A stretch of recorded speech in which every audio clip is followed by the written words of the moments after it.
reflexes, right, that are innate in your body that when you're a baby teaches you to go from laying on your back to spinning around and getting on your hands and knees, right? Like these are natural.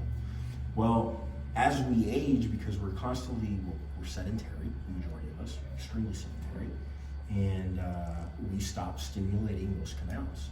But you should continue going out there and being a kid, rolling around with your grandkids, rolling around with your kids, and getting that stimulation. It helps you keep the stimulation in your vestibular canals going, right? But also just helps you get your brain stimulated. The more of that you do, the better off it is. So if you haven't walked one of those balance beams, well, don't get on the high or tall balance beam, right? But start practicing. See if you can just walk on a straight line. You know, little things like that we used to do naturally as kids. You know, we stop doing it and we stop stimulating our brain. That's cool. Thank you.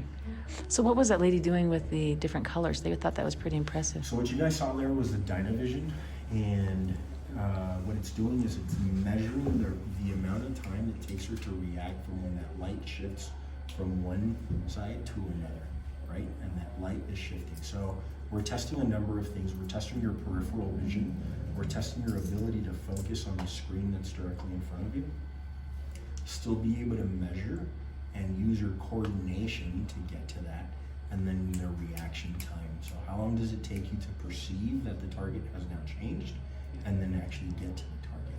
So now we're talking about reaction time and processing speed, right? So the quicker you process, the better off it is. It's not necessarily, it's been correlated with IQ, right? And improving that can improve IQ measurements, but then there's a lot of neurologists out there that will tell you that IQ testing is absolutely not.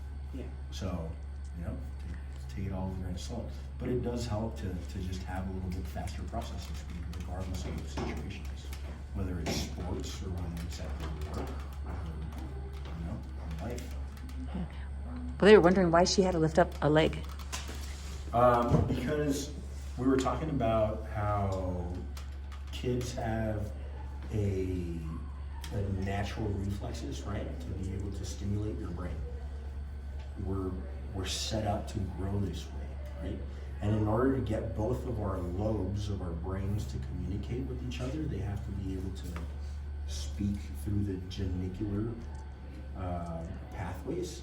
So I want her using that so that it stimulates not just her right cortex, but left cortex at the same time. So we're using cross crawl. And you guys learned how to do this when you were babies and started crawling. It's about being able to increase that activation for both sides of your brain. Kids that don't, kids that have these types of,